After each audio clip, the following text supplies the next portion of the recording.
네, 안녕하세요. 이렇게 바쁘신데 와주셔서 감사합니다. 저희가 변명이지만 여기가 10분 전에나 문을 열어주더라고요. 그래서 준비하느라고 좀 시간이 걸려갖고 정시를 못 지켜서 죄송합니다. 작년에 우리가 재작년부터 뜨거운 여름을 보냈습니다. 그래서 많은 분들, 여기 있는 분 대부분들이 아스팔트 위에서 큰 목소리로 불교 개혁을 주장했지만 바뀐 것도 없지 않아 있지만은 상당히 아직 많은 것들이 바뀌지 않은 상태에 있습니다. 저희들이 그래서 이제 정평 포럼을 1년에 3번 정도씩 하려고 합니다. 그래서 오늘이 4회 그 정평 불교 포럼입니다. 근데 무슨 주제로 할까 하다가 아무래도 불교 개혁에서 가장 중요한 것은 사찰과 재정의 어떤 독립 내지는 분리다. 그래서 스님들은 수행에 전념하시고요. 또 제가불자들이 민주적이고 또 공정하게 재정을 관리하는 그런 일부터 시작이 돼야 스님들의 어떤 번개나 비리들이 많이 지양이 될 거다. 이렇게 해서 이제 사찰 재정에 관한 주제로 정평 불교 포럼 4차 정평 불교 포럼의 주제로 삼기로 했습니다. 그래서 오늘은 우리가 이제 과거의 지혜를 통해서 현재를 분석하고 미래를 전망하는 것이 인간이 어떤 성찰을 하고 또 그래서 더 나은 어떤 내일을 만드는 길이라고 봅니다. 그래서 먼저 이종수 선생님께서 이제 불교 역사학자 다우게 이제 과거의 우리 조선조의 어떤 사찰 재정 문제를 통해서 그 지혜로 이제 밝혀주시고 그 다음에 이제 박재현 소장님께서 현재 우리 사찰 재정의 문제점 또 이것이 어떻게 번개 비리가 또 원상이 되고 있는지 이런 것을 이제 현재 분석해 주시면 우리 이희선 우리 정의평화불교연대 대표님께서 그 앞으로의 어떤 방안 그거에 대해서 말씀을 하겠습니다. 그래서 각 세 분이 30분씩 발표를 해주시고 그 다음에 토론자는 지정 토론자가 없습니다. 여기 계신 모든 분들이 다 토론자십니다. 그래서 여러분들께서 내 한마디 더 하는 것이 우리 개혁에 도움이 될 거다 이렇게 생각하시고 여기서 나온 지혜들이 앞으로 개혁의 동력이 되고 또 이 정평 불교 포럼이 하고자 하는 것이 바로 이 불교계의 어떤 개혁단원들을 구성하는 거라고 봅니다. 그런 개혁단원을 구성하는데 보탬이 된다 이렇게 생각하시고 적극적으로 참여해 주셨으면 좋겠습니다. 순천대 이종수 교수님께서 조선시대 국가정책에 따른 사찰 운영의 변화 이런 주제로 발제를 해주셨습니다. 박수로 환영하겠습니다.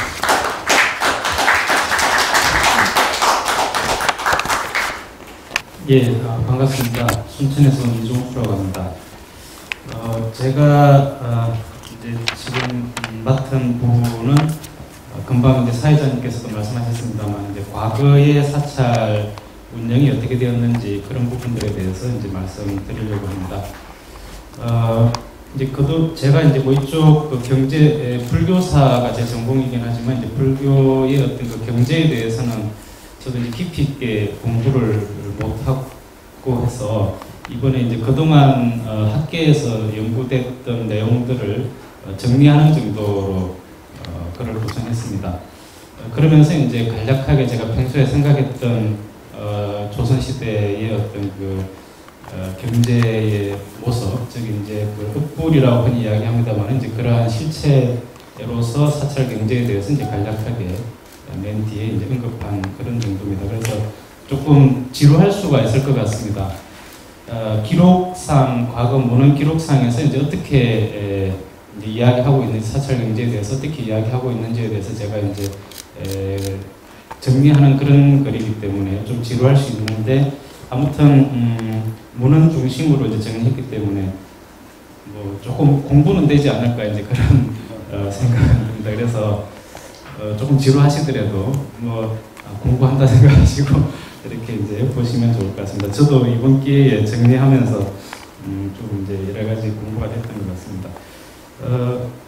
2장 이제 6페이지 2장부터 읽어가면서 이제 제가 아마 여기서부터 끝까지 읽으면은 딱 30분이 될 걸로 예상이 됩니다. 그래서 이제 쭉 읽는 걸로 그렇게 발표를 대신 하고자 합니다. 이제 먼저 신라 고려시대 사찰 경제에 대해서 이제 간략하게 정리를 했습니다. 출가자는 수행과 설법이 본분의 일이므로 사원의 경영에 직접 참여하는 것은 본분사라고 보기 어려울 것입니다.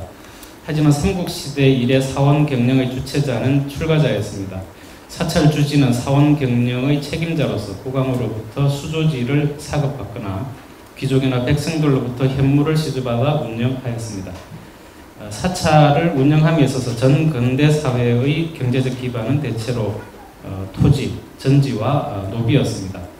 신라 고려시대 사원전은 사원에 지급된 그 토지는 주로 국왕의 전지 사급을 통해 생겨났으며 귀족이나 일반민의 기진, 즉 보시로 발생 확대되었습니다. 귀족들이 자신의 집을 시사하여 절로 만들었다는 기록이 여러 곳에 보이고 또 국왕이 사찰의 재화나 전지의 신압을 금지하는 명령을 내리기도 하는 것으로 볼 때 귀족의 보시가 일상적이었다는 사실을 짐작할 수 있습니다. 한편 전지가 없는 사찰은 사원전이 없는 사찰은 지속적으로 유지하기가 어려웠을 정도였던 것 같습니다. 고려 성종대 중생사 주지 성태가 절의 향화를 이어갈 사원전이 없어서 다른 곳으로 떠나고자 했다라고 하는 삼국유사의 그 내용을 통해서 이러한 사실들을 짐작할 수 있습니다. 사원전과 더불어 사찰 경제의 기반은 노비였습니다. 그런데 삼국시대 이래 고려 중기까지 사원 노비는 일반 노비와는 그 성격이 완전히 달랐습니다. 삼국유사 원종 헌법 염충멸신조에 보면은 법흥왕이 폐지된 곳을 들어 절을 세웠는데 절이 완성되자 멸류관을 벗고 가사를 입었으며 궁중의 친척들을 보시하여 절의 노비로 삼았다라고 하는 그런 기록이 있습니다. 이 기록은 우리나라 사원 노비와 관련한 최초의 기록입니다. 그런데 더 놀라운 것은 삼국유사를 편찬한 13세기 말 고려시대 주석에서 절의 노비는 지금까지도 왕손이라고 한다. 그 후 태종 무열왕 때 재상 김양도가 불법을 믿었다. 그에게는 두 딸이 있어서 화보와 연보라고 하는 두 딸이 있었는데 이 절의 종이 되었다. 또 역신 모척의 가족을 이 절의 노예로 삼았는데 두 가족의 후손이 지금까지 끊어지지 않았다라고 이제 그렇게 되어 있습니다. 즉 고려시대까지 경주 김씨와 김해 김씨 가문에서 사비 혹은 사해라는 의미로 사원의 노비가 되었음을 알 수 있습니다. 간혹 사원 노비 출신으로서 입신 출세한 사람도 있었습니다. 고려 중기 명종대 무신으로서 실권자였던 이 의미는 어머니가 사원 노비였고 또 고려 말 공민왕대 실권자였던 신돈 역시 옥천사, 어머니가 옥천사 노비였습니다. 고려 시대에는 입천자 수모지법, 즉 어머니가 노비면 그 자식도 노비였기 때문에 이의민과 신도는 사원 노비였을 것으로 이제 추정이 됩니다. 또한 조선 태종대의 상소이긴 하지만 승려들은 본래 기강이 없어서 노비를 사역시키는 것이 대개는 가볍고 헐합니다 라는 기록으로 볼 때 사원 노비는 일반 노비보다 훨씬 자유로웠던 것을 짐작할 수 있습니다. 그렇지만 이제 고려 후기로 갈수록 사원 노비는 점차 일반 노비와 비슷한 신분이 되어갔던 것으로 보입니다. 가령 고려사 열전 노국대장공주조에 보면은 우남사의 이제 토지 2240결과 노비 46구를 시주하여 명복의 비용에 쓰게 하였다라고 하는 이제 그런 기록이 있고요. 또 이제 그 광자대사 비명, 이제 여기가 이제 그 광양 쪽이 되겠습니다만, 이제 광자대상 비명에 독리산으로 돌아가게 하고 도의수상이 도의 이제 이거는 이제 지역을 말합니다. 전라도, 경상도 할 때 그 도의수상에게 명하여 정결과 노비를 지급하여 향적에 공양하도록 하였다라고 한 것은 공노비를 사원노비로 전환시킨 사례를 보여주는 것입니다. 그리고 공양왕 3년 낭사에서 올린 상소 중에 그 매매한 사람을 절에 헌납하는 패단을 모두 금지하여 다스리십시오라고 한 이러한 이제 기록들, 그리고 또 자기의 노비를 가지고 권사가에게 정의하거나 사찰이나 신사에 시주하는 것은 엄격하게 금지한다라고 하는 이런 기록들은 사원 노비의 신분이 고려 말에 이르러서 일반 노비와 별반 다를 바 없게 되었음을 보여주는 사례라고 할 수 있습니다. 한편 중국에서 당나라 말기 이후 성녀의 노동에 대해서 이제 새로운 개념이 생겨납니다. 선종에서 수행자의 마음이 행주자와 어묵동정의 한순간에도 벗어나지 말아야 한다는 평상심 지도의 관념이 확산되고 또 일일부작 일일불식을 기본으로 하는 백정청규가 생겨났습니다.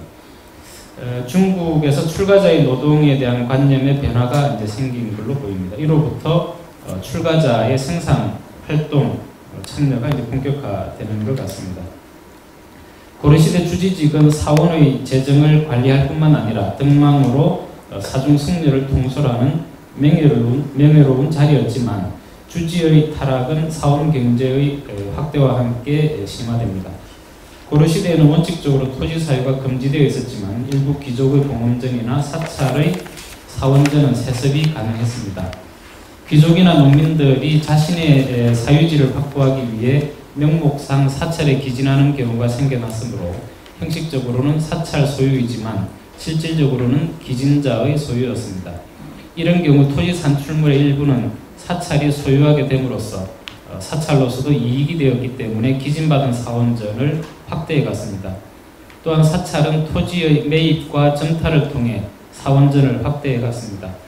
충렬왕이 내린 전지에 보면 여러 궁원과 사사, 즉 사원에서 한전을 차지하고자 하였고 빈 땅을 차지하고자 했고 국가에서도 또한 농사에 힘쓰고 곡식을 소중하게 여기는 뜻으로 사패, 즉 이제 사급하였는데 그런데 사패를 빙자하여 주인이서 토지대장에 수록되어 있는 토지라고 하더라도 모두 아울러 빼앗는다라고 하는 이제 기록이 있습니다. 또 충순왕이 내린 교서에 사원 및 제와 초제를 지내는 곳에서 양반의 전지를 탈점하여 함부로 사표를 받아서 농장으로 삼고 있다. 지금부터 담당자가 조사하여 다스리고 각각 그 주인에게 돌려주도록 하라. 라고 하는 이런 이제 기록들이 있습니다. 아마도 이제 일반 농민뿐만 아니라 양반들의 전지도 사찰에서 이제 탈점하였던 것 같습니다. 이런저런 이유로 사찰은 대토지 소유의 주범이 되어갔고 주지가 그 토지를 관리했습니다. 그래서 사원, 사사, 사원의 주지를 공유하는데 대부분 뇌물로서 가분하게 얻는다라고 이제 하는 그런 기록이 이제 고려 말에 보이고 있습니다. 출가자의 생산 활동 참여에서 주목되는 존재가 수원승도입니다. 이제 이 수원승도에 대해서는 조금 논란이 있긴 합니다만, 그 윤관은 이에 대해서 이제 국내외 사원은 모두 수원승도가 있어서 항상 노역을 맡아 하였는데 분현의 거주민들과 같다. 사찰 일을 이제 맡아보는 일반인과 같다라고 이제 했습니다. 당시 사원전의 경작이라든가 여러 자벽을 담당했던 부류가 아마 이런 수원승도였던 것으로 보입니다. 이들을 이제 승려로 볼 수 있을지는 좀 이제 의문이지만, 이제 승려가 아니다 하더라도 이제 그 수행성과 구별되는 어떤 지위가 낮은 승려이거나 아니면은 절에 소속되어 일하는 제가자들을 지칭하는 것이 아닌가 이제 생각됩니다. 그리고 인종대의 불교의 사찰은 나라 안팎에서 두루 있는데 역을 피해 도망한 백성들이 배불리 먹고 편히 사는 자가 몇 천만이 되는지 알 수 없습니다라고 했고, 또 고려 문종대에 지금 역을 피한 무리들이 사문이라 칭하며 재화를 불려 생계를 경영하거나 농업과 축산을 업으로 삼고 있습니다. 축산업까지 했다는 걸 알 수가 있죠. 이렇게 이제 국역을 피해 승려가 된 자들이 많았던 것으로 보이는데, 이러한 기사는 수원승도의 존재와 관련하여 시사하는 바가 크다고 하겠습니다. 한편 사원에서는 직접 금융과 상업행위를 해서 수익을 창출하기도 했습니다. 금융행위와 관련하여 고려사 자료에서 이제 이 보는 이제 조선 후기 그 개와 비슷한 개념인데요. 보는 방언이다. 시주받은 돈과 곡식으로 그 본전은 남겨두고 이자를 취하여 영구히 이용하는 까닭에 보라고 부른다라고 하는 그런 기록이 있습니다. 이런 기록들을 통해서 알 수 있듯이 보를 설치해서 백성들에게 고리대금으로 이익을 챙기기도 했습니다.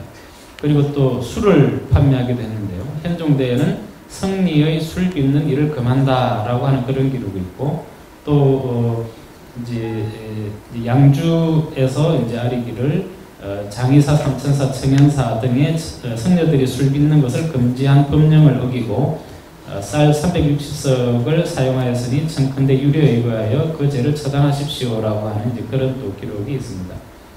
음양회의소에서 이제 아래기를 근래의 성녀와 속인의 잡녀들이 모여 무리를 이루어 만불향도라고 칭하면서 혹은 연불하고 독경하며 괴이하고 허황된 짓을 하고 혹은 내외의 사찰에서 승려들이 술과 팔을 팔며라는 이제 그런 또 기록이 있습니다. 그리고 또 소금을 매매했던 그런 이제 기록들도 있습니다. 이런 이제 기록들을 통해서 이제 술도 팔고 파도 팔고 소금도 팔고 이렇게 해서 이제 수익을 창출했던 것을 알 수 있습니다. 고려말 불교계의 타락을 목격한 김전과 정사측이라는 사람이 이제 상소를 올리는데요. 근래에 무식한 성도가 창업한 뜻을 살피지 않고 백성과 토지의 산물을 거두어들여 자신들이 경영하고 위로는 부처를 공양하지 않고 아래로는 승려들을 기르지 않고 있습니다. 그 무리들이 스스로 불법을 망치고 있습니다. 라고 했고요. 그래서 결국 이제 이런 불교계의 타락은 조선 건국의 주역이었던 승리학자들에 의해 배척되기 이르렀습니다. 그럼 이제 조선 전기 국가 정책과 사찰 경제에 대해서 보도록 하겠습니다. 1391년 5월에 실시된 과정법은 조선 개국을 준비하는 실질적 대규모 전제 개혁이었습니다. 이때 사원전은 규정된 결수에 과부족이 있는 것은 원래 규정대로 복구하고 사원에 누구도 신합할 수 없으며 승리의 사전을 인정하지 않는다고 했습니다. 이로써 조선 개국 초 사원전은 고려시대에 규정된 각 사원의 원래 결수만을 면세전으로 인정받았습니다. 즉 이제 국가에서 지급한 부분만 면세전으로 이제 인정을 받았습니다. 그런데 1397년 7월에 장경사의 승려 정의가 법손임을 자처하면서 경상도 자화사의 자산 소유권을 주장하면서 시비가 벌어지자 태조는 불교의 폐석을 고쳐야 한다면서 도당에 명하여 전국 사원의 전지와 노비의 수를 추구하여 보고하도록 했습니다. 이 보고는 아마 훗날 사원전의 그 정비와 사원 노비를 속공할 때 기초 자료로 사용했던 것으로 추정이 됩니다. 읍불 정책이 본격적으로 시행되었던 태종대의 종파의 축소 및 사원전과 사원 노비의 정리가 단행됩니다. 1400년에는 대사헌 유관의 상소와 서원관의 건의로 사원의 면세전을 축소하려다가 태상왕 이성계의 반대로 실패하긴 하였지만 그 이후 태상왕이 붕어하고 무학대사가 입적한 이후에 금산사와 와룡사 주지의 간음 사건을 계기로 해서 1406년에 종파 11개 종파 242사의 전지와 노비만을 인정하고 나머지는 모두 속공, 즉 국가에 기속하였습니다. 즉 이때 조계종, 총지종이 74 등등 해서 총 이제 11종 242사의 면세전 노비 상주성이 정해졌는데 그 내용은 이제 아래 표와 같습니다.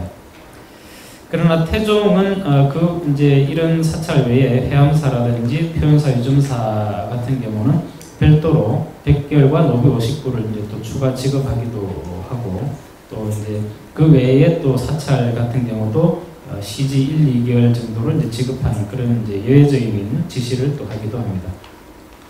위 표로 볼 때 당시 토지와 노비의 지급률은 2대1이었으며 사찰이 거주하는 승려 1인당 노비 1부씩 지급한 것을 알 수 있습니다. 정확히 알 수는 없지만 급의 각사의 노비 지급수를 30%로 평균하여 계산하면 최소 7, 8천 구 정도 됩니다. 그 외의 사원 노비는 양민으로 전환하거나 속공하였습니다. 속공된 사원 노비는 대부분 전농시에 소속시켰고 일부를 군기시라든지 예빈시라든지 이런 데 분속시켰는데 그 수가 8,600구 정도였다고 합니다. 태종은 이듬해 1407년에 승려들의 원구지심을 염려해서 242사의 각 읍내 자복사 88사를 산수성처의 명찰로 교체하기도 했지만 불교업제의 기조는 그대로 유지되어 갔던 것으로 보입니다. 세종대에는 이제 회암사, 진관사 승려들의 노비 강간 사건이 또 발생하자 서성이 제자에게 물려주던 법순 노비와 정업원의 노비를 제외하고 모든 사찰의 노비를 다 이제 협거했습니다. 그리고 이제 국가 기속시킨 거죠. 그리고 1421년 3월 조계선 원목과 청민 등이 또 법순 노비 살인 사건이 발생하자 이를 빌미로 해서 법순 노비마저 모두 속공하고 그들의 노자는 각종 도회소에 분배하였습니다. 또 그 이후 1424년에 이제 7개 종파였던 것을 양종으로 이제 축소하고 또 공인의 이제 통폐합하고 이제 승정을 담당했던 승록사를 폐지하고 또 이제 양종의 도회소를 서울 흥천사와 흥덕사에 두고 또 각각 18개의 사찰을 배정하고 상주성을 이제 배정했는데 이때 선종의 1970명, 교종의 1800명의 성녀를 이제 인정을 했고요. 전지는 선종 4250결, 교종 3700결을 배정했습니다. 이로써 당시 이제 36사 3770명의 성녀와 7950결이 공인되었습니다. 물론 이제 이 외의 사찰들이 폐지되거나 그랬던 것은 아니고요. 이 36사는 아마 그 각 지역을 관리하던 이제 본상이었던 것으로 이제 추정이 됩니다. 그리고 1448년에는 정업원을 혁파하면서 그에 소속되었던 노비와 또 이제 양종도에서의 노비마저 모두 혁거했습니다. 하지만 이후에도 사원 노비와 관련된 기록은 계속 보이고 있습니다. 이제 호불군주라고 하는 세조 때에는 이제 사찰들의 전지와 노비들을 이제 지급을 하기도 했고요. 정업원을 부활시켜서 전지 100길과 노비 39를 이제 지급했고 또 그 이후에 이제 전농시에 이속되었던 백구를 또 이제 돌려주기도 했고요. 이제 복천사 같은 경우는 전지 200길과 노비 39를 주었고 또 원각사, 서울에 있는 원각사는 이제 수소노 39를 이제 지급하고 또 낙산사에도 노비를 지급하고 등등 불교 사원에 많은 토지와 노비를 이제 지급했던 것을 확인할 수 있습니다. 성종대에도 이제 노비와 이제 전지와 노비 지급이 계속 보이는데 봉성사에 노비 49를 뭐 지급했다라든지 또 여러 사찰 주요한 사찰의 노비 자벽을 감하였다라든지 뭐 이런 기록들이 이제 보입니다. 1472년에는 피역 성녀수가 정치쟁점화되면서 읍불책이 제기되어 성녀 자격증인 도첩의 신규 발급이 중단되고 피역 성녀를 판속시켜 군역에 충당케 하기도 했습니다. 11조 메뉴입니다.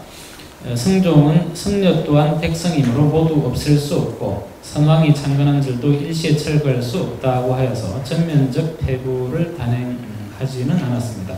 오히려 경국대전이 반포되면서 세조대에 입안된 도성법이 법제화되었고 양종과 성교, 양종과 성과 등도 유지되었습니다. 또 1474년 시간관 이맹현이 김해 감노사 노비가 수백 명인데 성녀들이 사비를 간통함으로 사찰 노비를 간통함으로 사원 노비를 혁거해야 한다라고 하는 그런 기록이 보이고요. 또 1477년에는 현석규가 오직 성녀만이 조세와 부역을 피하고 무리들이 너무 많아 감히 불의를 행하니 지금 출가하는 자는 날로 늘어나고 노비가 있는 사찰 또한 많습니다 라고 하는 이런 기록들이 있습니다. 그런 걸로 봤을 때 당시까지도 불교계는 건재하였던 것을 알 수 있습니다. 연산군대에는 원각사의 조라치를 혁가라는 상소가 이어져서 마침내 이제 혁거하였고 왕패가 있는 능침 사원 외에는 사원의 전지와 노비를 추세하도록 하였습니다. 1505년에는 이제 선왕과 선우를 위한 사사전을 포함해 전국의 사사전을 속공하라는 명령이 내려졌습니다. 하지만 이제 곧 중종 반정이 일어나면서 이제 이거는 실행되지는 못했던 것 같습니다. 중종은 저기 다음 해인 1506년 10월 수륙사, 능침사 등 왕실 관련 사찰은 조정을 위한 것이라 하여서 혁거 대상 사위전을 이제 환급하려고 했는데 대간 등의 반발이 일어나서 11월에는 사사전은 조정조부터 했었고 내가 새로 만든 것이 아니지만 경들의 의견을 받아들여 이미 반으로 줄였다라고 한 것으로 볼 때 당시 아마 반만 환급되었던 것 같습니다. 즉 이제 연산군 때 이제 추세되었던 게 이제 다시 이제 환급은 되었는데 다는 못 되고 이제 반만 이제 된 것 같습니다. 1508년에 또 김정이 외방 사찰의 토지와 노비가 매우 많으니 이를 속공한다면 국가에게 이익이 있을 것입니다 라고 하는 또 이제 상소가 있고요. 그 다음에 이제 또 능침을 제외한 모든 사원 노비를 속공하는 조치가 있었다라고 이런 기록을 볼 때 아마 이쯤 되어서 이제 공식적으로 사원 노비는 이제 거의 혁파가 되었던 걸로 이제 보입니다. 그 다음에 이제 명종대가 되면 이제 문정왕후가 집권하면서 다시 성교 양종의 성과가 부활했고요. 양종에서 주지를 선발해 보낸 사찰수는 395사에 이제 달했습니다. 그 대부분이 내원당으로서 이들 사원진에는 세를 거두지 못하게 이제 내원당에서 이들 사원전에는 세를 거두지 못하게 이제 했고요. 왕실 재정을 관할하는 내수사에서는 내원당 사찰에 금표를 쳐서 역성을 금하고 재산을 보호하는 조치를 취하기도 했습니다. 내수사에서는 내원당 사찰을 직접 관리함으로써 사찰들을 보호하기도 했지만 다른 한편으로 내수사의 재정을 확보하는 방안으로 활용하기도 했습니다. 하지만 문정왕후 사후에 양중이 흑파되고 또 능친사의 수조지를 제외한 대다수 내원당 사찰의 수세지가 국가에 재차 속공되었습니다. 이처럼 이제 조선 전기는 왕조에 따라서 흑불과 순굴이 반복되었지만 유학자들의 지속적인 배불 상수에 따라서 사원전과 노비가 점차 속공되어 갔습니다. 이제 선조대에 이르면은 국가 공인의 종파마저 이제 해체되고 면세지와 노비가 없어진 상황에서 불교계는 점차 자구책을 마련하며 시대의 변화에 이제 적응해갔고 그 과정에서 임진왜란의 전란기를 맞이하였습니다. 이제 조선 후기 사찰 운영을 보도록 하겠습니다. 조선 후기 승려의 구격과 자력은 온전히 승려의 몫이 이제 되었습니다. 노비가 이제 다 해파되었기 때문에요. 조선 전기까지 국가의 부역에는 대체로 사원 노비가 동원되었지만 조선 후기에는 승려가 직접 담당해야 했던 것입니다. 승려의 부역은 승병 체제를 중심으로 이루어졌습니다. 주지하다시피 임진왜란과 병자호란을 거치면서 승려들은 점차 도충석 제도로 재편되었습니다. 조선 전기까지 구격의 대상이 되지 않았던 승려들이 요역을 담당하는 일원이 되면서 승병화의 길을 걷게 되었고 이는 자연스럽게 사회적 지위 하락을 수반하였습니다. 조선 후기 첫 번째 도충섭은 1592년 임진년 7월 의주에서 피난 중이던 선조가 묘양산에 서산대사 휴정을 불러서 국난 타개를 부탁하면서 8도 16도충섭의 직함을 내리는 데서 비롯되었습니다. 8도 16종 도충섭은 전국 8도 선종과 교종의 도충섭이라는 의미에서 16종 도충섭이라고 하였습니다. 도충섭이라는 말은 중국 원나라에서부터 비롯된 것으로 여말선초의 고성들에게도 그 칭호가 사용된 예가 있지만 본격적인 제도로 성립된 것은 이때가 처음이었습니다. 이후 승려들은 도충섭 제도를 통해 국가로부터 공식적인 인정을 받았고 국가로서도 승려들을 요역에 합법적으로 동원하여 적극 활용하였습니다. 임진왜란이 끝난 후 성군은 궁궐 담장을 쌓는다든지 오대산 사고를 수비한다든지 산성의 수축과 수비 등에 동원되었습니다. 남한 산성도 그렇고 북한 산성도 그렇고 다 이제 성군이 주가 되어서 이제 수축을 했습니다. 14쪽 두 번째 문단부터 보겠습니다. 그러나 도충섭이 전국적으로 승려를 조직하여 통괄하는 업무를 가졌던 것은 북한 산성의 승령 체제가 갖추어지는 숙종대에 본격화됩니다. 북한 산성은 숙종 37년 4월에 수축을 시작하여 그해 10월에 완성되는데 그 주역 역시 성군이었고 북한 산성의 승대장이 8도 도충섭을 겸직하였습니다. 당시 초대 승대장에는 화엄사 성령, 개파 성령이 임명되었습니다. 이러한 성군의 운영은 점차 확대되어 1757년에 편찬된 여지도서에서 소개한 승령사찰, 총섭, 승장의 관계가 확실하게 나타나는 산성, 업성 관액만 해도 무려 37개 지역, 97개 사찰에 이르고 있습니다. 이때 사찰 주지를 이제 총섭 또는 승장으로 불렀습니다. 승려들이 각종 부역에 동원되었던 것은 승려의 노동력이 일반 민중보다 월등하다는 평가가 있었기 때문이었습니다. 현종대 광주부윤 심지명은 이미 병자년의 성군의 힘이 가장 도움이 되었습니다.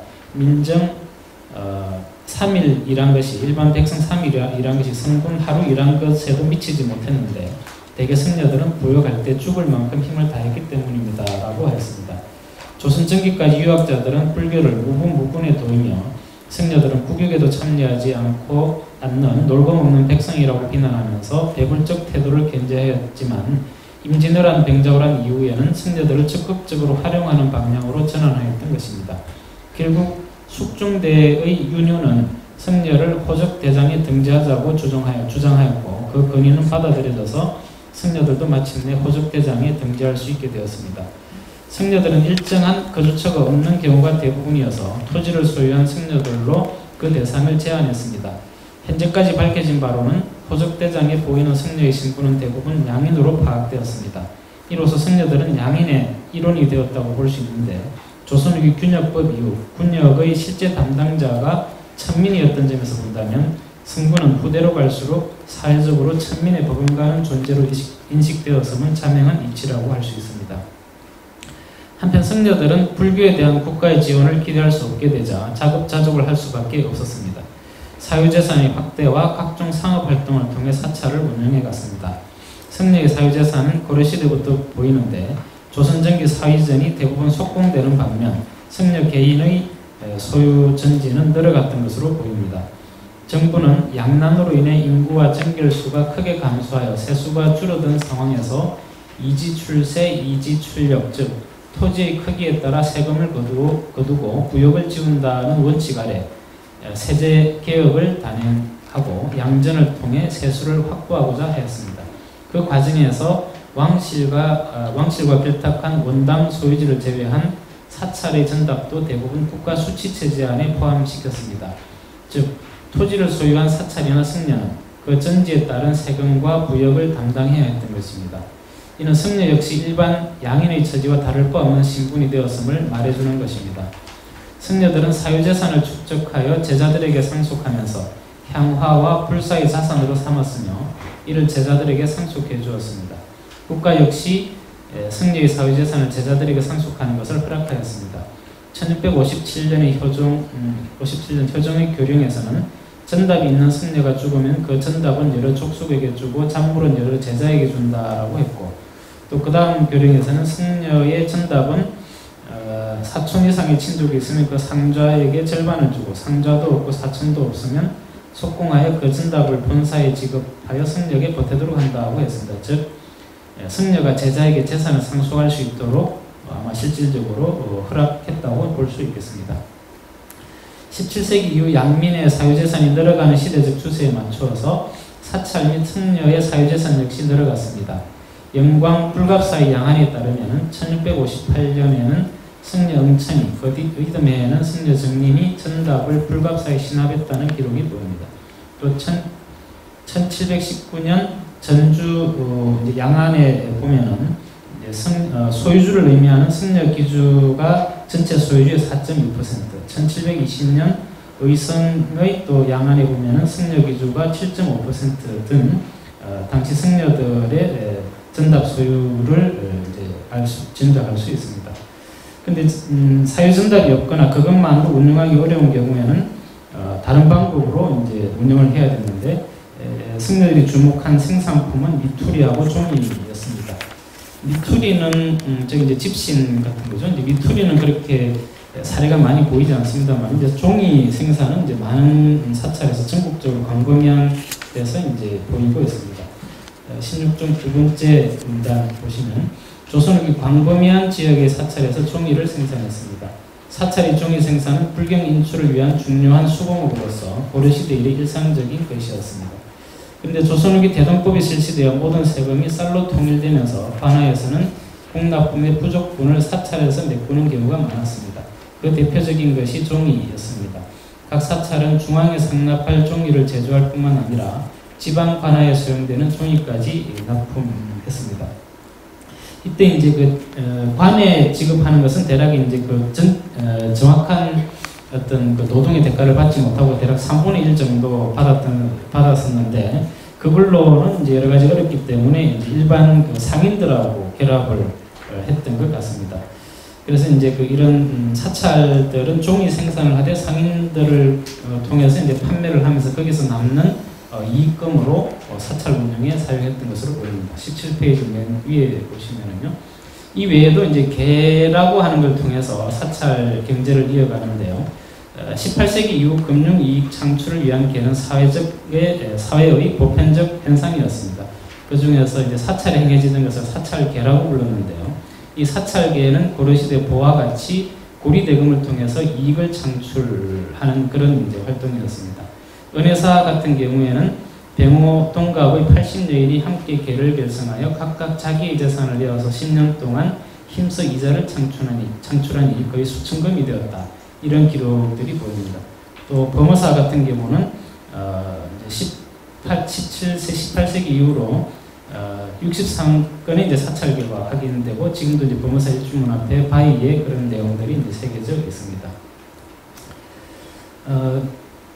이제 이런 조선후기 대부분의 승려들은 생산과 금융활동 등 자구책을 통해서 사찰을 이제 운영했지만 중앙과 지방 관아의 자백으로부터 이제 벗어나기 어려웠습니다. 그래서 많은 경우 이제 큰 사찰들 같은 경우는 이제 왕실 원담으로 지정받아서 자백을 면제받기 위한 방법들을 강구했습니다. 그래서 통도사라든지 또 여러 이제 송강사 등 여러 이제 사찰에 가면은 자백 면제를 내리는 왕실에서 이제 내리는 왕문이라든지 또 이제 그런 내용을 비석에 새겨서 지금 이제 또 이제 전하고 있습니다.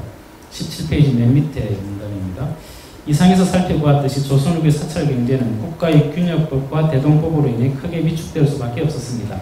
균역법의 이지출력 원칙에 따라서 승려들도 국역의 의무를 담당할 수밖에 없었고 이는 사회적 지위 하락과 더불어 사찰 운영의 어려움을 초래하였습니다. 그리고 또 대동법의 이지출세 원칙에 따라 면세전이 허락되지 않았을 뿐만 아니라 조선 전기까지 일반 백성이 부담하던 공물의 상당 부분을 사찰이 담당하게 되면서 자백의 증가로 인해 사찰은 경제적 어려움에 직면할 수밖에 없었습니다. 이는 조선 전기까지 승려들은 피역자라는 인식이 있었을 정도로 일반 백성에 비해 생활 형편이 나았지만 조선 후기에는 역전되어서 점차 출가자의 수가 급감함으로써 폐사되는 사찰이 늘어나는 상황이 되었던 것 같습니다.